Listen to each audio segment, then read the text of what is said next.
Em agosto de 2025, a maior operação contra a lavagem de dinheiro do crime organizado já realizada na história do nosso país colocou 1.400 agentes na rua, cumprindo centenas de mandados em 8 estados. O endereço central da operação não aconteceu em qualquer uma das mais de 12 mil favelas do Brasil.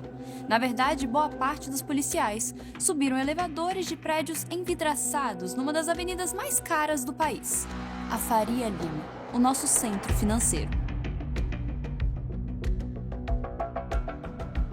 A operação recebeu o nome de Carbono Oculto e, entre outras coisas, estava à procura do dinheiro de 2 homens, chamados Mohamed Hussein Murad e Roberto Augusto Leme da Silva, mais conhecidos no submundo do crime como Primo e Beto Louco.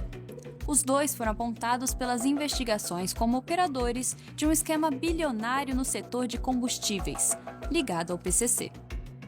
O que as autoridades descobriram é que a maior facção do Brasil não estava escondida fora da economia do país. Estava escondido dentro dela, com mais de 1.000 postos de gasolina, que movimentaram 52 bilhões de reais em 4 anos. Uma fintech que tinha rodado 46 bilhões, funcionando como banco. Mais de 40 fundos de investimento com 30 bilhões de reais sob gestão. Um terminal portuário, 4 usinas de álcool e 1.600 caminhões-tanque. Tudo isso em nome de empresas de verdade, com CNPJ, contador e endereço de escritório. Comando Vermelho domina o morro, troca tiro com a polícia, ocupa território, sai no jornal. O PCC é diferente. O PCC quase não aparece. Por quê? É o que nós descobriremos na próxima meia hora. Para entender como o PCC funciona, nós precisamos voltar para o dia 31 de agosto de 1993. Essa aqui é Taubaté, no Vale do Paraíba, no interior de São Paulo. Essa é a unidade de segurança máxima que os presos chamavam de Piranhão. Foi aqui, nesse dia, durante um campeonato de futebol entre detentos, que 8 presos firmaram um pacto e fundaram um grupo que receberia o mesmo nome do time em que eles jogavam, o Primeiro Comando da capital. Foram 8 fundadores. Quase 3 décadas depois, 7 já tinham sido assassinados. O 8º, José Márcio Felício, o Geleião, sobreviveu por mais tempo, isolado e jurado de morte. Ele morreu de Covid dentro do sistema penitenciário em 2021. O PCC não tinha a pretensão de ser uma quadrilha de tráfico. O grupo almejava algo além disso, ser um sindicato de presos, e tinha até um estatuto com 16 artigos, um lema e uma regra acima de todas. O irmão que traísse o grupo pagava com a vida. A facção fez o que nenhuma cadeia tinha conseguido até então. Proibiu o estupro, baniu o crack das prisões de São Paulo, impôs ordem onde o Estado tinha desistido de mandar. E, ironicamente, num primeiro momento, o poder público não rejeitou o modelo. No início, o Estado terceirizou a ordem das cadeias para a facção. A paz dentro do presídio passou a depender do PCC. Só que em 2001, esse sindicato de presos parou o estado de São Paulo. 29 presídios se rebelaram no mesmo dia, na mesma hora, comandados de dentro das celas. 5 anos depois, o PCC foi ainda mais longe. De dentro da prisão, mandou a cidade de São Paulo parar, com centenas de ataques em poucos dias, com direito a ônibus incendiados, agências bancárias e ataques a policiais. O comércio fechou e as ruas se esvaziaram. Tudo foi coordenado pelo telefone de dentro das celas. Antes de se transformar no que virou, o PCC aprendeu a controlar a comunicação e a obediência dentro de espaços fechados. O grupo entendeu como coordenar gente espalhada, que um líder sozinho não enxerga. A cadeia foi a escola, mas a especialização não era o crime pelo crime, era a logística. Foi a própria política de segurança que espalhou o PCC pelo país. Entre 1998 e 2002, em nome de enfraquecer o grupo, São Paulo transferiu líderes da facção para presídios de outros estados.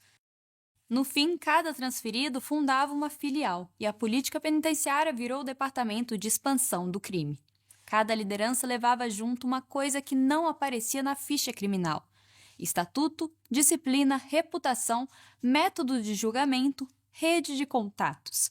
Por isso, até hoje, o PCC não funciona como uma pirâmide, com um chefe controlando cada operação. Funciona como uma rede. Cada operador toca o próprio negócio e fica com o próprio lucro. A cúpula não cuida do caixa de cada um, cuida da regra. E rede não quer dizer bagunça, há um organograma. O PCC se divide em sintonias, que funcionam como diretorias de empresa. A sintonia final, apontada pelas investigações como a instância máxima, a sintonia dos estados e países, responsável pela expansão para fora de São Paulo, a sintonia do sistema, ligada às prisões, a sintonia dos gravatas, dos advogados, a financeira, a do progresso, associada ao tráfico e à logística, a dos ônibus, que organiza transporte de familiares de presos, a da internet, criada para controlar a comunicação e exposição digital. Um organograma da polícia chegou a contar 14 sintonias e 89 líderes. O PCC também criou tribunais do crime, que julgam dívida, traição, invasão de ponto. Para quê?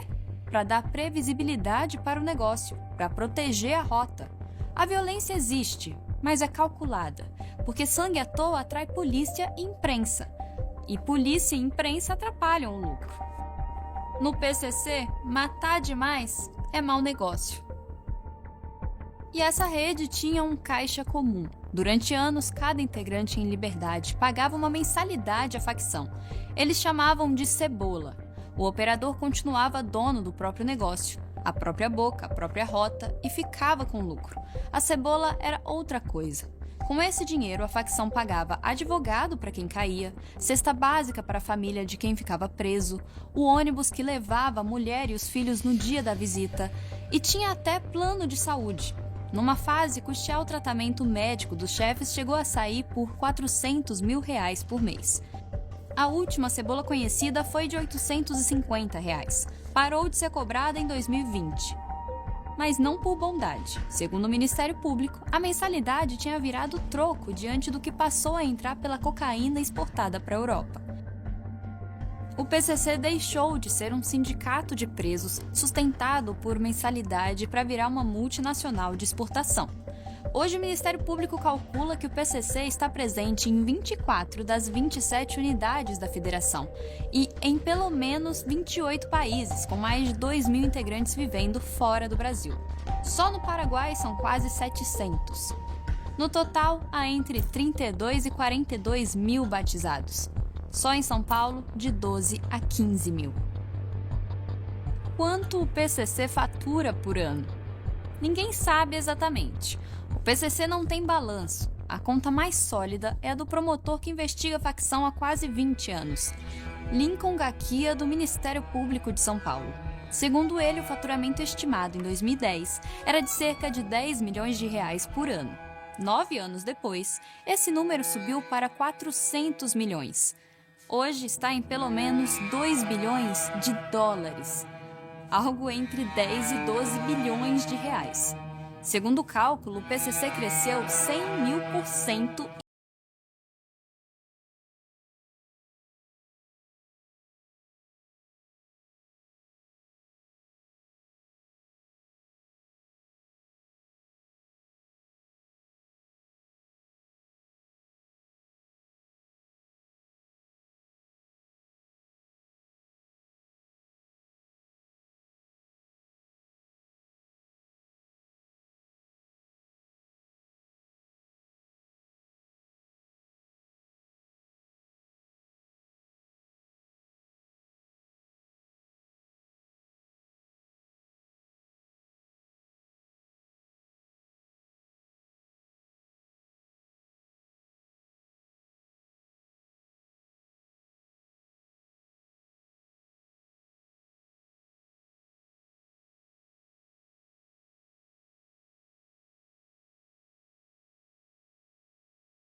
Essa aqui é Pedro Juan Caballero, capital do departamento de Amambai, no Paraguai.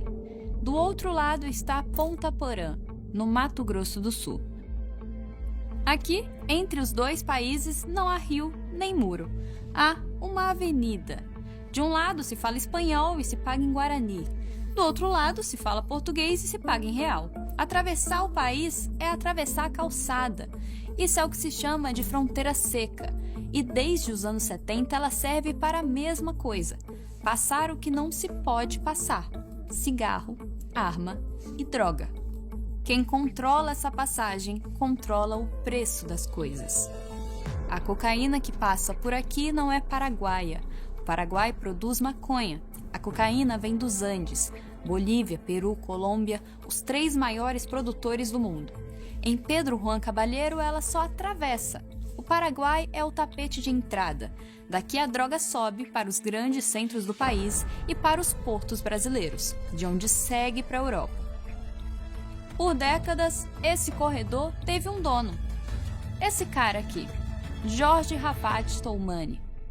Para os paraguaios, um empresário respeitado, dono de loja, com peso no comércio da cidade. Para os brasileiros, um condenado por tráfico internacional. Na fronteira, o rei. Fornecia cocaína para os 2 maiores grupos do Brasil ao mesmo tempo: o PCC e o Comando Vermelho. E era até então intocável. Ao menos até 15 de junho de 2016. Nesse dia, por volta das 7 da noite, Rafat deixou a sua loja e dirigiu para casa numa Hummer blindada, escoltado por seguranças armados de fuzil. Num cruzamento do centro da cidade, uma Hilux branca o esperava no semáforo. O banco de trás foi arrancado. No lugar, apoiada num buraco no vidro traseiro, havia uma metralhadora calibre .50. Artilharia antiaérea, feita para derrubar avião. Quando a Hummer se aproxima, a Hilux avança e abre fogo. O blindado não aguenta o calibre. Rafat morre dentro do carro.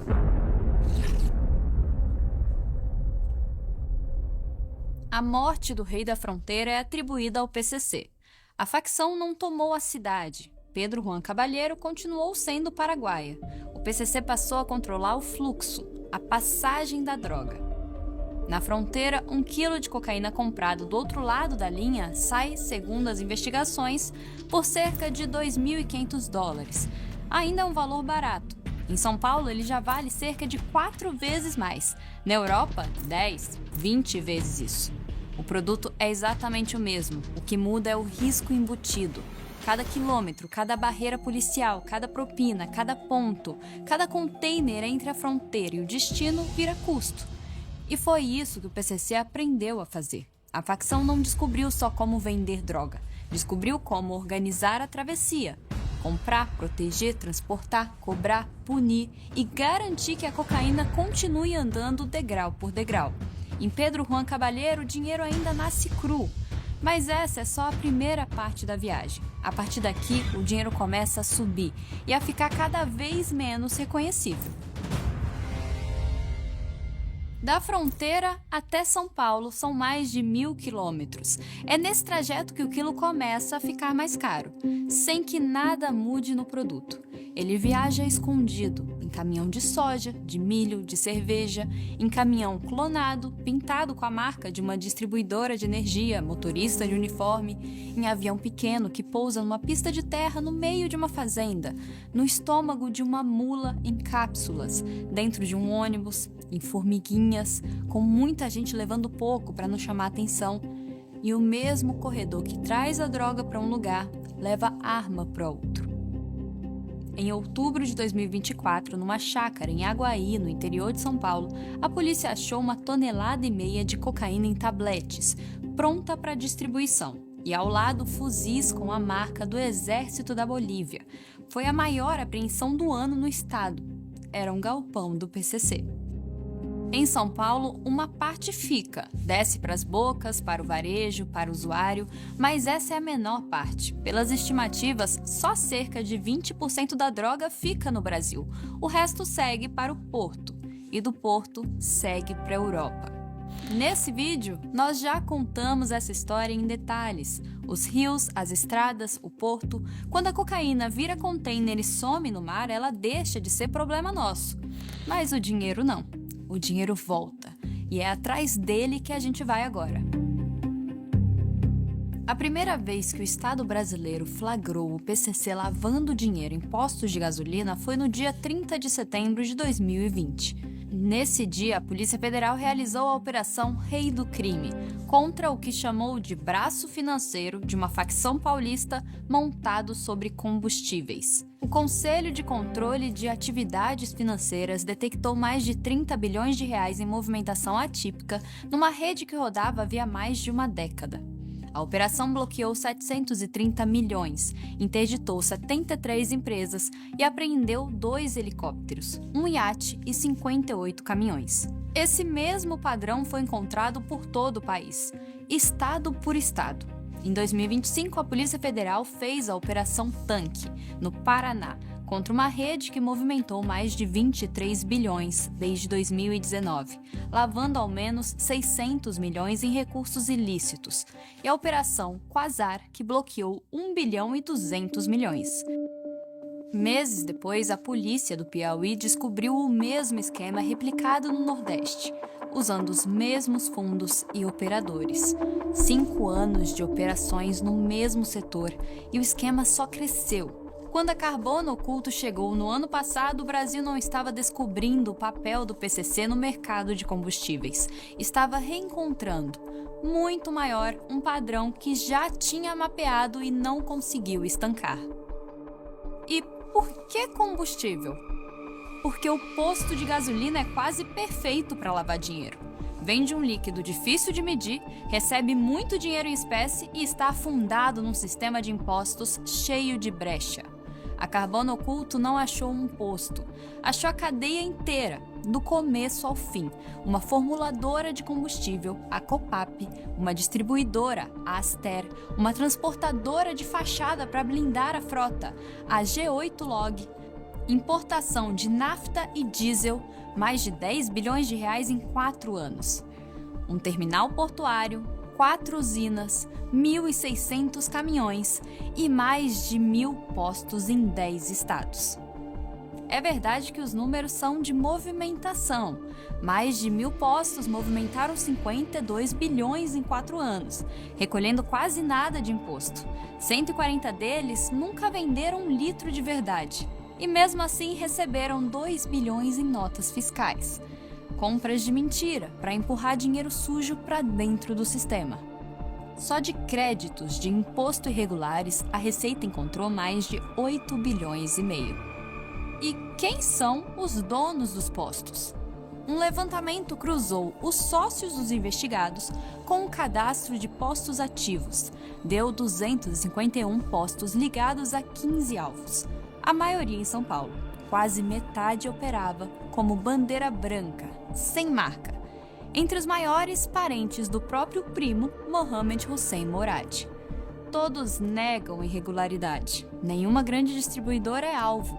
Uma delas informou ter desligado mais de 100 postos por irregularidades em 2 anos. Para esticar o combustível e pagar menos imposto, o esquema usava metanol, um solvente industrial barato e tóxico, importado e entrando pelo país por portos como o de Paranaguá. Mais de 130 milhões de litros foram desviados em 2 anos. A lei permite no máximo 0,5% de metanol na gasolina. As investigações acharam combustível com até 90%. E o metanol engana, não aparece no teste comum que se faz no posto da proveta. Passa no teste e corrói o motor por dentro. Para dar nome de produto a esse dinheiro, entrava a Nota Fria, uma produtora de solventes, a Petrodansk, emitiu mais de 10 mil notas fiscais de mentira, somando 1,5 bilhão de reais, simulando venda de nafta para empresas de fachada, abertas em nome de laranjas, muitos deles beneficiários de programa social. Na fronteira, o dinheiro era cocaína. Dentro do Brasil, ele virou nota fiscal de gasolina. Continua sujo, mas já está de uniforme de empresa. E o combustível é só o ramo melhor documentado. Em setembro de 2025, a Operação Sper mirou a célula de patrimônio de um homem apontado como operador do PCC, o Flavinho. Mais de 60 motéis, que movimentaram 450 milhões. Um deles distribuiu 64% da receita bruta como lucro aos sócios, 267 postos que movimentaram 4 bilhões e meio, quase 100 lojas de uma mesma franquia e pelo menos 14 empreendimentos imobiliários em Santos. E o motel tinha um truque fino. A maquininha de cartão era adulterada. O cliente passava o cartão e o dinheiro não caía na conta do motel, caía direto na conta de uma fintech. No caminho apareceram uma Lamborghini, um iate de mais de 20 metros e um helicóptero. Mas a própria Receita estima que tudo isso seja só 10% do patrimônio real dos envolvidos. A lista de ramos é longa. O mesmo promotor já mapeou pelo menos 13 setores da economia formal com presença do PCC. Postos, imóveis, construção, agências de automóveis, casas de câmbio, transporte, igrejas, organizações de saúde, a coleta de lixo de cidades inteiras. E é importante ter em mente que muitas das empresas que o PCC administra não são mais de fachada como no passado. Muitas delas existem de verdade, prestam serviço, às vezes até um bom serviço, ironicamente. E é dentro delas que o dinheiro do tráfico se mistura com o lucro de verdade. Esse é o salto. O dinheiro grande do crime não está mais na droga. Um estudo do Fórum Brasileiro de Segurança Pública estimou quanto o crime organizado fatura em 4 mercados legais que ele infiltra: combustíveis, bebidas, ouro e cigarros. Deu 146 bilhões de reais por ano. O tráfico de cocaína dentro do país, no mesmo estudo, aparece em 15 bilhões. Claro, crime organizado como um todo, não só o que o PCC movimenta, mas tudo isso vale para o PCC também. A droga virou a semente, o mercado formal é a floresta. E onde o PCC entra, ele quebra quem é honesto. Quem vende gasolina de verdade e paga imposto não compete com quem vende gasolina batizada e não paga nada. Somando contrabando, fraude, sonegação, entidades da indústria estimam que a economia ilegal custe ao Brasil mais de 450 bilhões de reais por ano e deixe de gerar cerca de 370 mil empregos formais. É um rombo do tamanho de toda a economia de um estado como Santa Catarina, drenado todo ano. Quando uma facção quebra um concorrente honesto, essa história deixa de ser só um caso de polícia e vira também um problema de economia. E o dinheiro que ele acumula sobe mais um degrau. Sai da empresa e entra na finança. Lavar dinheiro de posto, de motel, de franquia, deixa um problema. Sobra muito dinheiro vivo. E dinheiro vivo demais acende alarme. Não dá para negar que a solução do PCC foi bem sofisticada. No lugar de esconder o dinheiro do sistema financeiro, ele entrou no sistema financeiro. Esse caminho tem algumas etapas. Primeiro, o dinheiro de origem suja entra no posto junto com a venda de combustível. Depois ganha uma nota fria, que diz que aquilo foi uma venda de verdade. Aí, em vez de ir para um banco comum, que é obrigado a comunicar movimentação estranha, ele vai para uma fintech. Na Carbono Oculto, a fintech central se chamava BK Bank, antiga Berlin Finance, sediada em Barueri, na Grande São Paulo. O BK Bank movimentou 46 bilhões de reais sem deixar rastro e chegou a receber quase 11 mil depósitos em dinheiro vivo, somando 61 milhões, coisa que um banco normal estranharia na hora. A fintech se diz autorizada e fiscalizada pelo Banco Central e nega qualquer irregularidade. O truque se chama conta bolsão. O faturamento de dezenas de postos diferentes era jogado todo numa única conta, registrada no CNPJ da fintech. De fora, era uma conta só, de uma empresa só. O registro de quem era dono de cada pedaço daquele dinheiro existia só nos servidores internos da fintech. Para o banco, para a Receita, para o Banco Central, aquilo era um borrão, um ponto cego. E o dinheiro não parava ali, subia para dentro de fundos de investimento. Não os fundos comuns, de milhares de cotistas, mas fundos fechados, de 1 ou 2 donos. Às vezes, o dono de um fundo era outro fundo. camada sobre camada para esconder quem estava lá embaixo. Mais de 40 deles, somando 30 bilhões de reais. Em maio desse ano, a segunda fase da operação achou 6 novas fintechs fazendo o mesmo papel de banco paralelo, com 26 bilhões de reais em movimentação atípica. Uma delas chegou a receber mais de 1 bilhão em espécie. Trocaram as empresas, mudaram os sócios e continuaram. A facção tratava a fintech como uma peça de reposição. Queimou uma, abre outra. E é importante registrar que essa fintech, o BK Bank, não lavava só dinheiro de posto. Ela tinha contrato com o Estado brasileiro.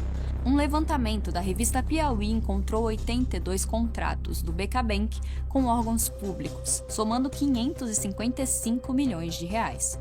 Com os Correios, com o Senado, com a Câmara dos Deputados, com o Exército e com a Prefeitura.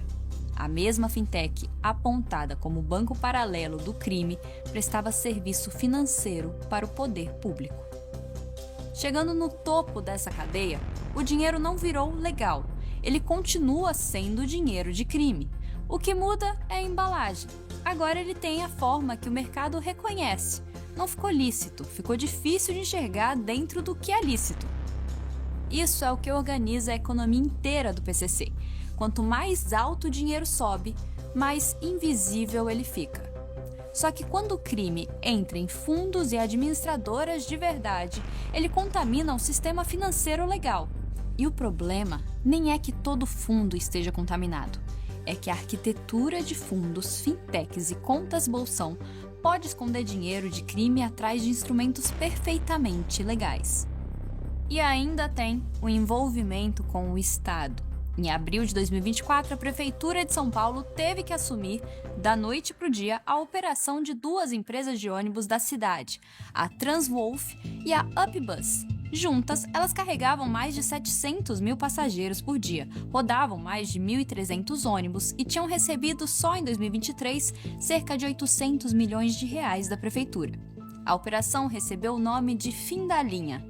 E ela inverteu a lógica da lavagem. Normalmente, o crime esconde dinheiro sujo dentro de uma empresa.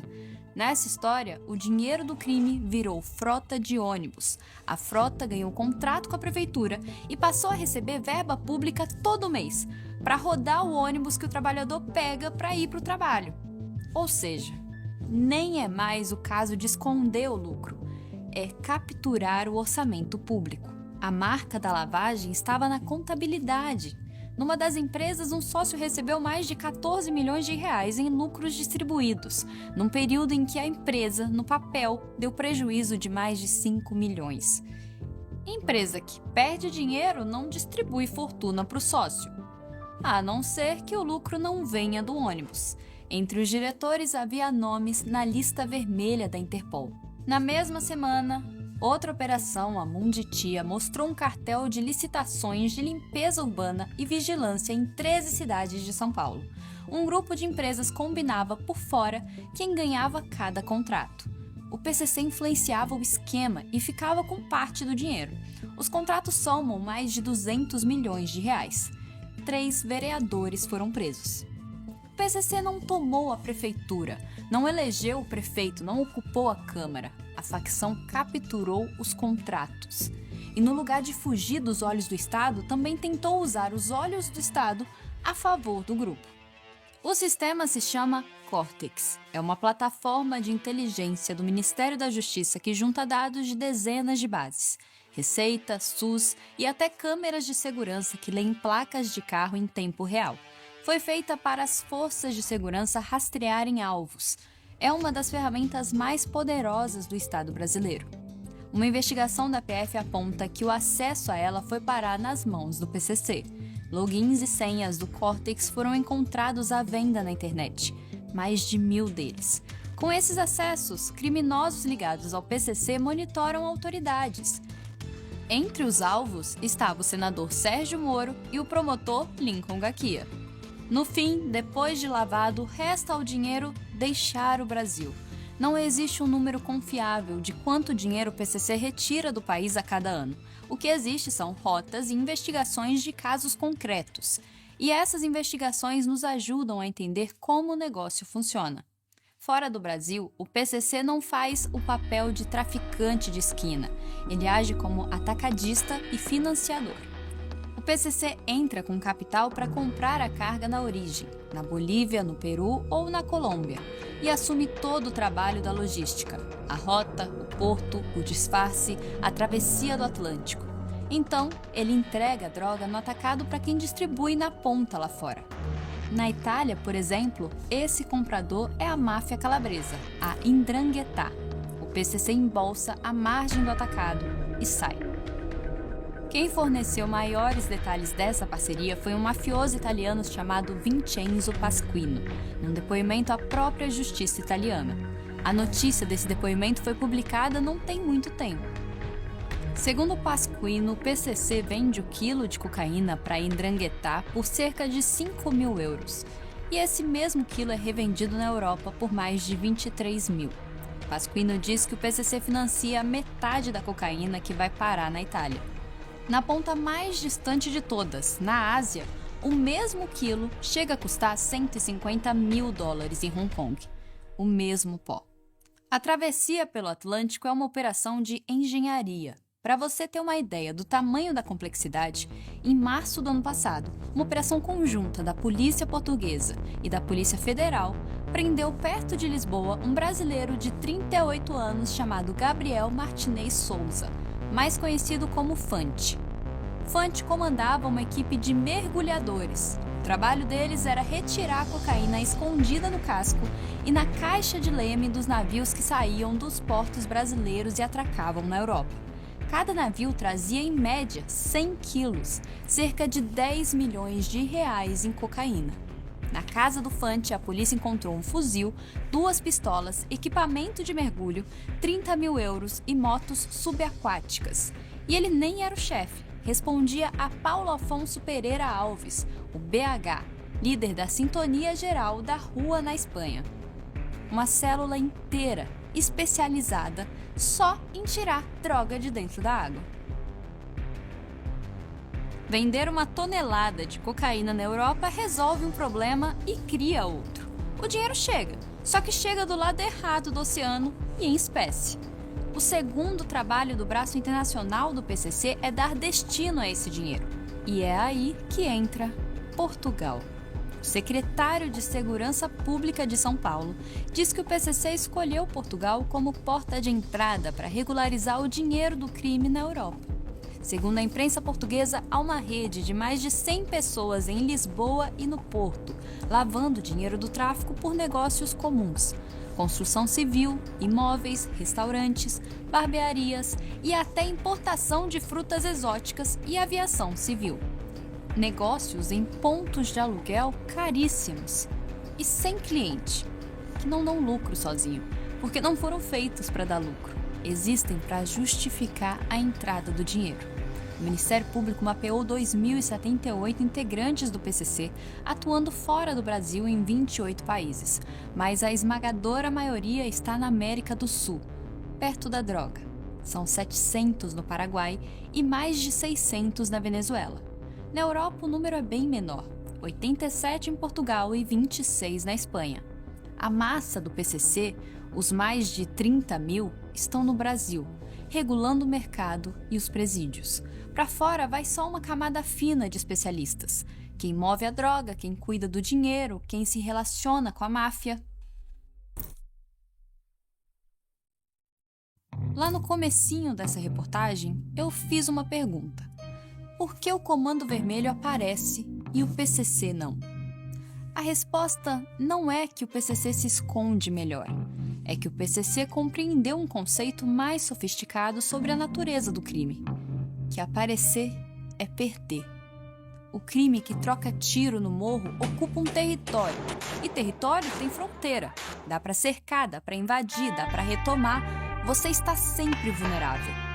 O PCC fez o contrário. Ele se diluiu dentro da economia. O PCC tem posto de gasolina, tem fundo de investimento, tem a linha de ônibus. Ele não depende do morro. Onde está o bandido que você deveria temer? Tenta apontar para ele. Você não consegue. E é justamente isso que mede o tamanho da vitória do PCC. O grupo está em todo lugar. Como nós vimos, há uma fronteira em Pedro Juan Caballero. De um lado, o Brasil, do outro, o Paraguai. Atravessar essa fronteira é tão simples quanto cruzar uma avenida. O que o PCC fez foi transformar o país inteiro nessa avenida. O PCC apagou a linha entre o dinheiro do crime e o dinheiro de verdade. Hoje, quando você abastece o carro, quando pega o ônibus, quando o seu fundo de previdência compra uma cota, você pode estar cruzando essa linha, sem saber, porque ela não está mais marcada no chão. Uma facção que atira na polícia é um caso de polícia. Uma facção que tem influência, tribunal clandestino e um império financeiro escondido dentro da economia formal é uma outra coisa. É um concorrente do Estado. Oferece o que o Estado oferece: ordem, serviço, dinheiro, só que bancado pelo crime e travestido de empresa. O PCC nunca tentou derrubar o Estado. Se você parar para pensar, nem faria sentido. Ele fez uma coisa bem mais barata e mais difícil de desfazer. Ele ergueu um segundo Estado, sem qualquer bandeira política, sem apoio popular, dentro do primeiro. E é isso que deveria nos incomodar, não quanto o PCC fatura na última linha. Isso a gente nunca vai saber direito, a questão é outra. Quanto da nossa vida, do nosso dia a dia, já é parte de um universo construído pelo PCC.